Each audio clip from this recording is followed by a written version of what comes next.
अस्सलामुअलैकुम, नमस्कार, सत श्री अकाल। मैं फिरोज नायब जस्मीर लाइट की ओर से लाइट डेकोरेशन करते जितने भी दोस्त हैं उनको पिक्सल एलईडी के बारे में समझाने के लिए यूट्यूब चैनल के ऊपर पिक्सल एलईडी को लेकर एक सीरीज शुरू की है। और ये सीरीज हम दो लैंग्वेज में, दो भाषा के अंदर, एक ही वीडियो के अंदर दो भाषा का इस्तेमाल करेंगे, यूज करेंगे। क्योंकि गुजरात में मेरे जितने भी कस्टमर हैं वो सारे के सारे आसानी से समझ पाए, उसके लिए मुझे गुजराती में ही ये सब कुछ उन लोगों को भी सिखाना पड़ेगा। तो हम शुरुआत करते हैं आज के दूसरे वीडियो की। सबसे पहले हम बात करते हैं पिक्सल एलईडी यानी कि पिक्सल लैंप के बारे में। पिक्सल लैंप क्या होता है? जो हमारा सिंपल लैंप होता है उसके अंदर एक फिलामेंट होती है और पिक्सल एलईडी के अंदर तीन फिलामेंट होती है। वो तीन कलर उसके अंदर होते हैं, रेड, ग्रीन और ब्लू। तीन कलर मिक्स होकर जितने भी शेड है वो जनरेट करते हैं। जिस तरह से ये आप देख रहे हो, कंप्यूटर की स्क्रीन है, आपके घर में टीवी होगा, तो उसके अंदर बेसिक तीन कलर होते हैं और ये तीन कलर मिलके एक साथ में 256 जितने शेड इसके अंदर पिक्सल एलईडी में तो जनरेट कर ही लेते हैं। तो आप जो भी पिक्सल एलईडी के अंदर अलग अलग शेड देख रहे हो उसके बेसिक तीन कलर होते हैं, रेड, ग्रीन और ब्लू। यानी कि एक ही लैंप के अंदर तीन फिलामेंट होती है, रेड, ग्रीन और ब्लू।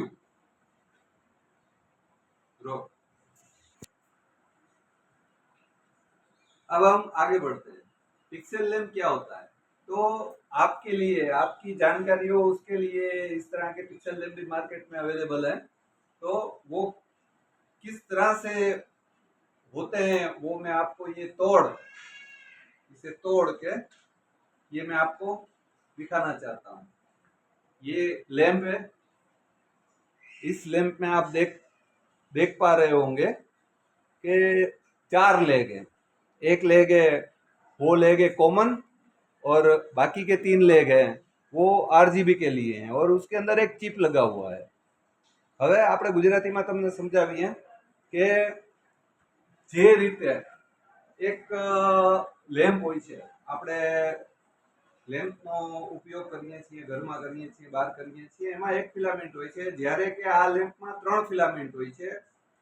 તો ત્રણ કલર ભેગા મળીને 256 શેડ બનાવે છે। એ 256 શેડ આપણે આપણી ઝાલરમાં, આપણા પટ્ટામાં, આપણા કંટ્રોલરમાં, આપણે જે કોઈ પણ ડિવાઇસ લગાવી હોય એના દ્વારા જનરેટ કરીને જોઈ શકીએ છીએ। હવે બેઝિક શું છે? બેઝિક છે કે આ જે લેમ્પમાં જે ચિપ लागेली છે, આ લેમ્પમાં જે ચિપ लागेली છે એ 256 કલર જનરેટ કરે છે। अब हमारे हिंदी के मित्रों के लिए, अब ये जो आरजीबी लैंप होता है उसको कंट्रोल करने के लिए एक छोटा सा चिप होता है जिसको माइक्रो कंट्रोलर कहा जाता है। वो एक सर्किट के स्वरूप में होता है, उसके अंदर माइक्रो कंट्रोलर एक लगा होता है। अब हम डिटेल में तो नहीं जाएंगे क्योंकि डिटेल में अगर गए तो फिर इंजीनियरिंग लेवल का मुझे आपको सिखाना पड़ेगा। तो बेसिक उसके अंदर 24 बीट का एक सिग्नल सर्किट से निकल रहा होता है।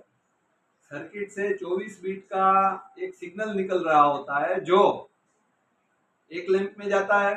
इस लैंप के अंदर इनपुट होता है, दूसरी ओर से आउटपुट होता है। यानी कि जितने भी लैंप होते हैं सब एक दूसरे की सीरीज में होते हैं। वो फिर चाहे 100 लैंप लगाएं, 200 लैंप लगाएं, 500 लैंप लगाएं, 2000 लगाएं, 4000 लगाएं, और वो डेटा एक दूसरे की सीरीज में होके जा रहा होता है। अभी ये और भी सर्किट मार्केट में अवेलेबल है जिसे बोला जाता है पैरेलल कंट्रोलर। यानी कि उसके अंदर एक साथ में 20 डेटा आउटपुट होते हैं, 40 डेटा आउटपुट होते हैं। वो सब डिटेल में मैं आपको समझाऊंगा। जितनी भी सर्किट है उसको किस तरह से यूज करना है वो सब कुछ मैं डिटेल में सिखाने वाला हूँ, तो वो आगे आएगा। अब गुजराती के दर्शकों के लिए भी ये सब कुछ समझाना जरूरी है। तो गुजराती મિત્રો માટે આ જે લેમ્પ છે એમાં ત્રણ કલર છે। એ ત્રણ કલરને ઓન ઓફ આપણે કરવા માટે એક સર્કિટનો ઉપયોગ કરવામાં આવે છે અને એ સર્કિટમાં માઇક્રો કંટ્રોલર લાગેલું હોય છે. એ માઇક્રો કંટ્રોલર માંથી 24 બીટનું એક સિગ્નલ નીકળે છે, જે આ જે 3 કલર છે એને કંટ્રોલ કરે છે. એટલે કે એક એક કલર માટે 8 બીટ, એટલે 3 કલર માટે 24 બીટનું સિગ્નલ નીકળે છે. અને એ ઉપરાંત આપણે જાજુ ટેકનિકલ આગળ એમાં નહીં જઈએ, પણ એ જે 24 બીટનું સિગ્નલ છે એ આ લેમ્પને માત્ર ઓન ઓફ કરાવે છે. જરૂરિયાત પ્રમાણે વોલ્ટેજ આપે છે, જરૂરિયાત પ્રમાણે કરંટ આપે છે. એ બંને સાથે મળી અને આપણે અલગ અલગ આપણે જે એની અંદર કલરના શેડ હોય એ जनरेट કરે છે. अब हिंदी के दर्शकों के लिए आगे बढ़ते हैं. दर्शक मित्रों, ये आप जो देख रहे हो ये पिक्सेल लैंप है. ये अच्छी क्वालिटी के हैं, तो इसके अंदर जेल वायर लगा हुआ है. अब मैं आपको एक बात इसके अंदर दिखा दूं. ये आप जो देख रहे हो ये इसका इनपुट पॉइंट है और ये आउटपुट आउटपुट पॉइंट है. तो जब भी आप सर्किट के साथ इस लैंप को जोड़ना चाहें तो ये जो इसके अंदर दिख रहा है, आगे का आपको दिख ही रहा होगा, इस तरह का जो सॉकेट होता है वो इनपुट होता है. फिर लैंप चाहे किसी भी कंपनी का हो, और ये आउटपुट होता है, ये आउटपुट पिन होता है.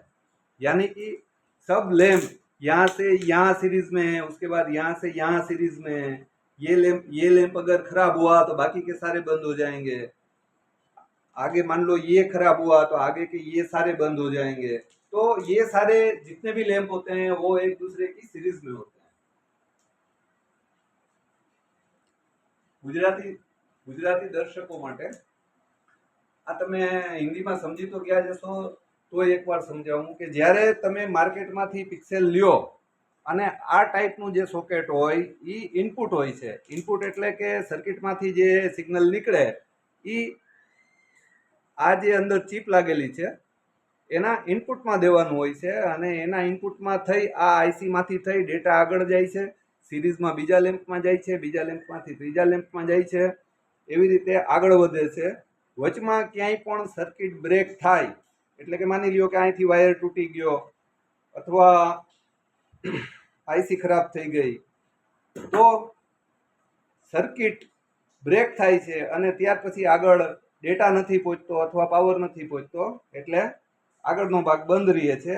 એ કેવી રીતે રિપેર કરવું એ હું તમને આ જ વિડીયોમાં શીખવાડીશ. આ વિડીયો આપણો લાંબો થવાનો છે, એટલે થોડીક ધીરજ રાખજો. એ ઉપરાંત આજે આપણે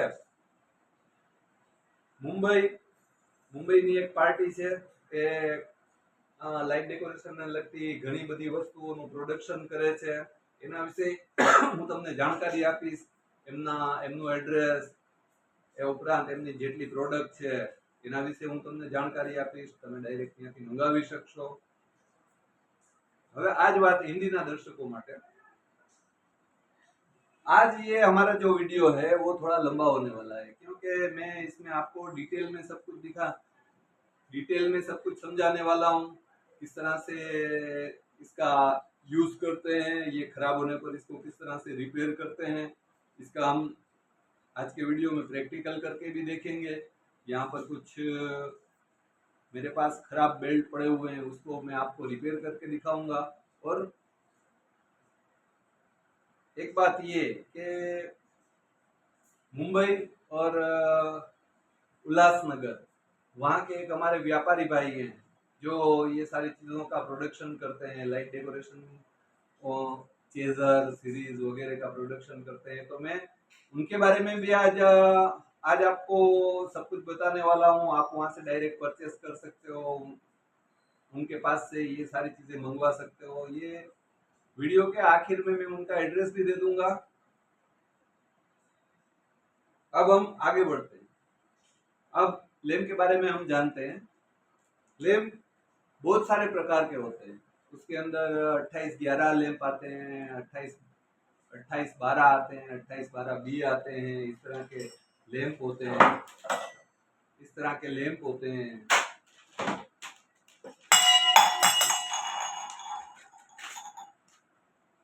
उसके अलावा इस तरह से स्ट्रिप इस तरह की स्ट्रिप होती है। ये जो आप स्ट्रिप देख रहे हैं ये 28-12 है और इसका इस्तेमाल करके भी आप लाइट डेकोरेशन के आइटम बना सकते हैं। ये लैंप का जो बेसिक है वही इस स्ट्रिप का भी बेसिक है, यानी कि उस तरह से जिस तरह से लैंप एक दूसरे की सीरीज में होते हैं इसमें भी लैंप एक दूसरे की सीरीज में ही होते हैं। ગુજરાતીના દર્શકો માટે જે રીતે આ લેમ્પના વિશે મેં તમને સમજાવ્યું કે બધા લેમ્પ એકબીજાની સિરીઝમાં હોય છે અને જે રીતે આની કામગીરી છે સેમ એ જ કામગીરી આજે આપ સ્ટ્રીપ જોઈ રહ્યા છો એમાં થાય છે। એટલે કે લેમ્પ બધા એકબીજાની સિરીઝમાં હોય છે।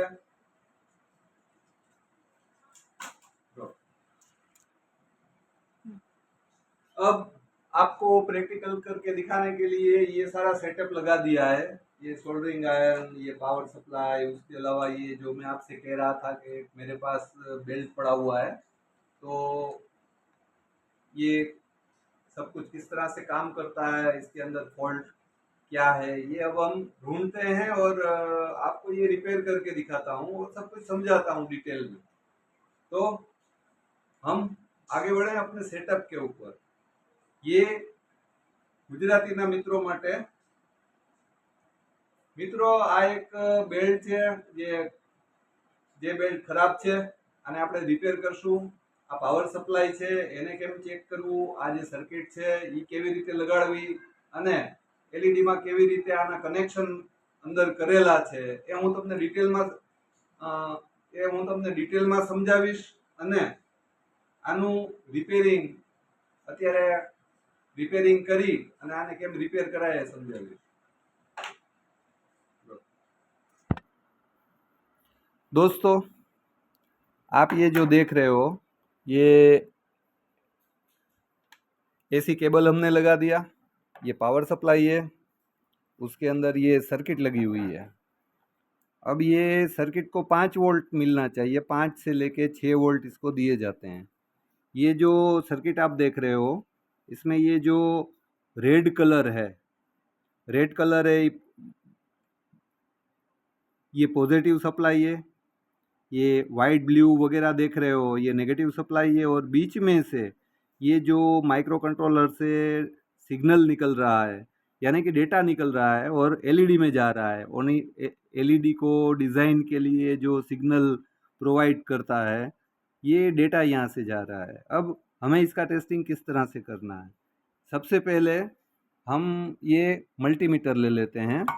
मल्टीमीटर के अंदर मैंने आपसे कल ही कहा था कि इसका इस्तेमाल किस तरह से करते हैं। मित्रों आ तमे जे जुओ छो एक पावर सप्लाई है। જ્યારે આપણે શરૂઆત કરીએ એટલે સૌથી પહેલાં પાવર સપ્લાયને તમારે ચેક કરવાનું। એનો પાવર અહીંયા 5.5 થી 6 વોલ્ટ આવે, એ જો ન આવે તો આ જે પાવર સપ્લાય છે આપણે ખરાબ હોય અને જો આવી જાય તો પછી આગળની વિધિ આપણે આગળનું એનું ટેસ્ટિંગ કરવાનું। તો આપણે સૌથી પહેલાં આના વોલ્ટેજ માપશું। આ જે મીટર છે આ મીટરમાં તમે જોઈ શકતા હશો કે આ સાઈડ જે છે એ રેન્જ છે એસી વોલ્ટેજની અને આ જે વી લખેલું છે આ જે રેન્જ છે એ ડીસી વોલ્ટેજની છે। આપણે આપણા મીટરને 20 વોલ્ટની રેન્જમાં રાખવાનું છે। 20 વોલ્ટ એનું કારણ છે કે આપણે 6 વોલ્ટ 5.5 થી 6 વોલ્ટ ચેક કરવાના છે, આપણે આની રેન્જને 20 वोल्ट में रखवानी। दोस्तों सबसे पहले हमें इसके अंदर लगा हुआ जो पावर सप्लाई है वहाँ से वोल्टेज आ रहे हैं या नहीं आ रहे हैं ये चेक करना है। और सर्किट को पावर सप्लाई से 5.5 से 6 वोल्ट मिल रहे हैं या नहीं मिल रहे हैं ये हम लोगों को चेक करना है। ये चेक करने के बाद अगर वोल्टेज आ जाते हैं तो ठीक है, वोल्टेज आ जाते हैं तो फिर ये सर्किट से आगे सिग्नल जा रहे हैं या नहीं जा रहे ये हमें देखना है। मित्रों હવે આપણે આનો પાવર ઓન કરી અને વોલ્ટેજ આવે છે કે નથી આવતા એ આપણે જોવાનું છે। આ આપણે આની સપ્લાય ચાલુ કરી અને સર્કિટમાં આ જે નેગેટિવ પાવર આવે છે એની ઉપર આપણે નેગેટિવ પ્રોબ રાખશું, એટલે કે કાળો પ્રોબ રાખશું અને લાલ છેડા ઉપર. એટલે તમે જોઈ શકો છો કે આ અત્યારે આમાં 6.77 વોલ્ટેજ જેટલા વોલ્ટેજ આવે છે. આ એવું લાગે છે કે મારા મીટરમાં કંઈક થોડુંક આપણે પ્રોબ્લેમ છે, બાકી આ વોલ્ટેજ 5.5 થી 6 वोल्टेज आवे. हिंदी के दर्शकों के लिए ये आप देख रहे हैं, इसके अंदर हमने रेड प्रोब को प्लस में और ब्लैक प्रोब को माइनस में लगाया हुआ है.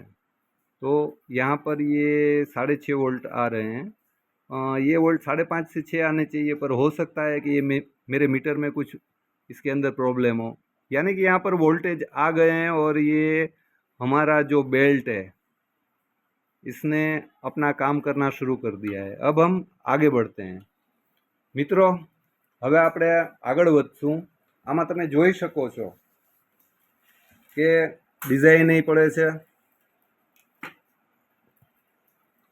આની અંદર તમે જોઈ શકો છો કે ડિઝાઇન નહીં પડે છે.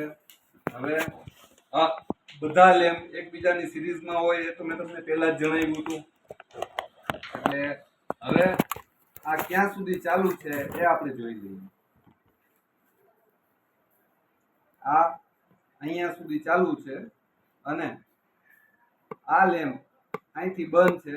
એટલે આપણે શું કર્યું, આની અંદર આપણો સમય ન બગડે એના માટે એડવાન્સમાં જ મેં 5 લેમ્પ લગાવી દીધા છે. હવે એમાં એવું હોય કે માની લ્યો કે અહીં સુધી ડિઝાઇન થાય છે અને અહીંથી જે બેલ્ટ છે બંધ છે, તો આપણે એમ સમજવાનું કે યા તો આ લેમ્પ ખરાબ છે અથવા આ લેમ્પ ખરાબ છે, કારણ કે આમાંથી ડેટા ઇન થાય છે, લેમ્પ કામ કરે છે. હોઈ શકે કે આની અંદરથી ડેટા પાછો ન નીકળતો હોય, અથવા એવું હોય કે આ જે લેમ્પ છે આમાંથી ડેટા નીકળે છે પણ આનું જે ઇનપુટ હોય, એટલે કે ડેટા જ્યાંથી ઇન થતો હોય ત્યાંથી જ લેમ્પ ખરાબ હોય, એટલે આગળના લેમ્પને બંધ કરી દે. એટલે આપણે શું કરવાનું કે માત્ર એક જ લેમ્પ નહીં લગાડવાનું, 4-5 લેમ્પ એક સાથે આવી રીતે લગાડી દેવાના. આવી રીતે લેમ્પ લગાવવા માટે તમારે ખાસ એ ધ્યાન રાખવાનું કે આનું જે ઇનપુટ છે એ આગળના ભાગમાં ઇનપુટ હોવું જોઈએ, એટલે આનું આઉટપુટ આમાં જાય તો આ લેમ્પ થવાના છે. આ જો ઊંધા લાગી જાય, આ છેડા અહીંયા લગાવી દઉં તો આ લેમ્પ કામ કરવાના નથી. એટલે ખાસ ધ્યાન રાખવાનું કે इनपुट અને आउटपुट, આનું आउटपुट ને આનું इनपुट હોવું જોઈએ.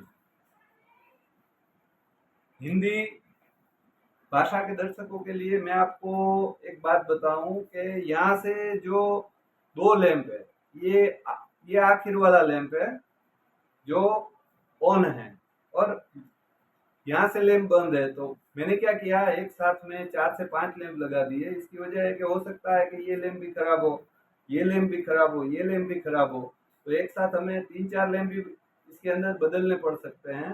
तो 4-5 लैंप एडवांस में ही लगा दो.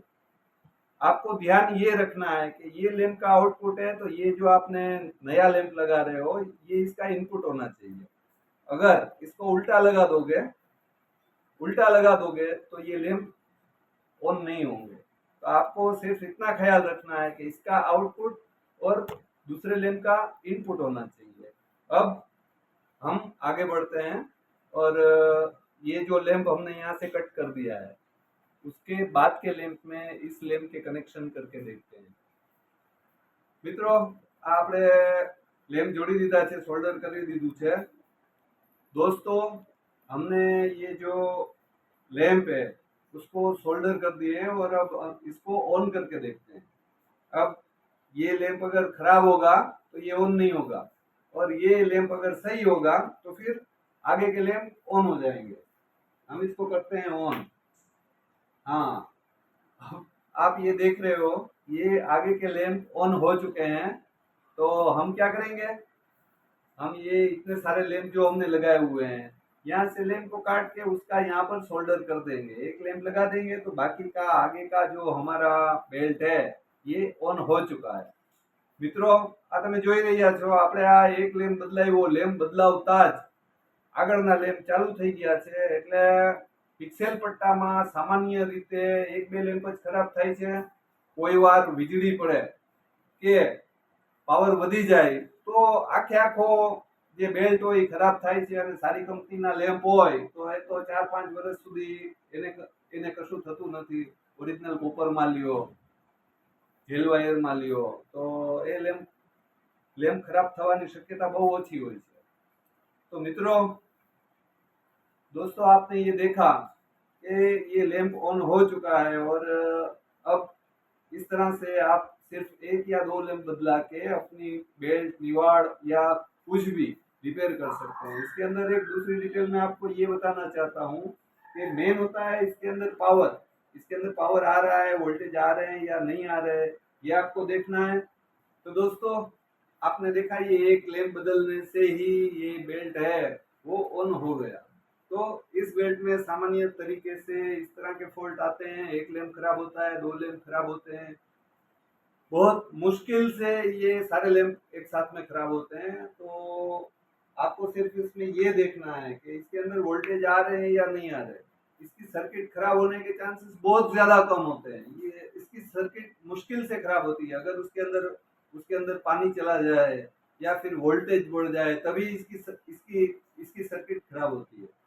तो मैं आपसे सिर्फ ये कहना चाहता हूँ कि आपको क्या करना है कि अच्छी क्वालिटी के जो बेल्ट होते हैं उसमें आगे से लेके 2 तार यहाँ पर आखिर तक दिए होते हैं. यानी कि उसको आगे से भी वोल्टेज देते हैं और यहाँ से भी वोल्टेज देते हैं. इसकी वजह सिर्फ इतनी होती है कि वहां से जो 5 वोल्ट आ रहे हैं वो लैंप के थ्रू अगर आते हैं तो यहाँ पर पहुंचते पहुंचते 3 से 3.5 वोल्ट हो जाते हैं. अब 3 से 3.5 वोल्टेज के ऊपर इसके अंदर जो लगा हुआ चिप होता है वो सही तरीके से काम नहीं करता. तो आगे अगर सफेद कलर हो रहा होता है तो यहाँ पर और कोई कलर हो रहा होता है और ये जो एक सा होना चाहिए वो नहीं हो पाता. कई बार ऐसा भी होता है कि इसके अंदर ब्लिंकिंग आनी शुरू हो जाती है क्योंकि यहाँ पर वोल्टेज नहीं मिल रहे होते. तो अच्छी अच्छी कंपनी के अगर प्रोडक्ट होता है तो उसके अंदर हर एक चीज के अंदर शुरू से लेके आखिर तक वोल्टेज दिए जाते हैं. हाँ, तो अच्छी कंपनी के बारे में मैंने आपसे बात की. तो अच्छी जो प्रोडक्ट होती है उसके अंदर जेल वायर होती है. जेल वायर में इस तरह के पिक्सल होते हैं. ये फुल फुल कॉपर होते हैं और ये 4-5 साल तक इसको जंग नहीं लगती. उसके अलावा अच्छे लैंप होते हैं तो इसका इसके इसके खराब होने के चांसेस भी बहुत कम होते हैं. और आज मैंने आपको जिस तरह से ये सब कुछ समझाया इसी तरह से अगला वीडियो हमारा आएगा. जो झालर होती है वो फिर 4x20 हो, 4x30 हो, उसके अलावा 12x20 हो या 12x30 हो, उसके बारे में मैं आपको समझाऊंगा. उसके अंदर जो अलग से माइक्रो कंट्रोलर वाला सर्किट लगता है उसके बारे में समझाऊंगा. अगला वीडियो जो हमारा होगा वो आप अगर चाहें तो ये जो सर्किट है ये तो ये जो होता है इसको बोलते हैं पैरेलल पोर्ट वाला सर्किट. तो इसके अंदर 20 पोर्ट का भी होता है, 40 पोर्ट का भी होता है. इसका इस्तेमाल किस तरह से करना आप अगर चाहो तो अगला वीडियो हम इसके ऊपर करें. तो आप ये वीडियो के ऊपर कमेंट करके आप मुझे बताओ कि आपको ये 40 पोर्ट वाला वीडियो है उसके ऊपर जानकारी चाहिए या फिर आपको किस तरह की जानकारी चाहिए. तो उसके ऊपर एक वीडियो बना के हम आपको देंगे. तो आप हमारी चैनल को लाइक करो, सब्सक्राइब करो और आपके जितने और दोस्त हैं उनको भी ये शेयर करो तो उनकी जानकारी भी बढ़ेगी. दोस्तों, આ તમે જે અત્યારે મેં તમને જાણકારી લાગી એ જાણકારી તમને કેવી લાગી એ જાણકારી તમને ઉપયોગી થાય એવી મારી અપેક્ષા છે. અને આ જાણકારી તમને કેવી લાગી તમે કોમેન્ટ કરીને કહો. આગલો વિડીયો આપણે 40 પોર્ટ અથવા 20 પોર્ટ ઉપર બનાવવો છે કે તમારે શું જાણવું છે એના વિશે આની ઉપર કોમેન્ટ કરો. તો તમારી કોમેન્ટ ઉપર તમારી જે જરૂરિયાત હશે એ રીતનો વિડીયો બનાવી એની સમજાવટ સાથે અમે આપની સામે હાજર થશું. અને જેટલા પણ મિત્રો છે એ આજે આપણી ચેનલ છે એને લાઈક કરો, સબસ્ક્રાઇબ કરો અને બીજા મિત્રોને શેર કરો કે જેના કારણે બીજા લોકોને આની जानकारी મળે। दोस्तों, तो मैंने आपसे कहा था कि हर एक वीडियो में मैं एक ऐसे व्यापारी का एड्रेस दूंगा जहां से आपको रिजनेबल रेट में अच्छी आइटम मिले। तो मुंबई के पास उल्लासनगर के पास एक शॉप है, उसका नाम है प्रीमियर इलेक्ट्रिकल। और वो लोग प्रोडक्शन करते हैं 3 लाइन, 4 लाइन, 6 लाइन। उसके जो 12 वोल्ट डीसी के राइडर है, चेज़र है उसका, उसके अलावा 1 किलोवाट, 3 किलोवाट पर चैनल 32 एक्शन में डायरेक्ट इलेक्ट्रिक के जो चेज़र आते हैं उसका भी उत्पादन करते हैं। तो उनके हम आपको नंबर भी दे देते हैं, आप वहाँ से ले सकते हो डायरेक्ट। उनको आप उनके नंबर भी आपको दे देते हैं, उनको आप कॉल करके वहाँ से ये सारी चीज़ें परचेज कर सकते हो। तो उसका वीडियो और फोटो और उनका एड्रेस इस वीडियो के अंदर डाल देते हैं, आप ये देख सकते हो और वहाँ से ले सकते हो।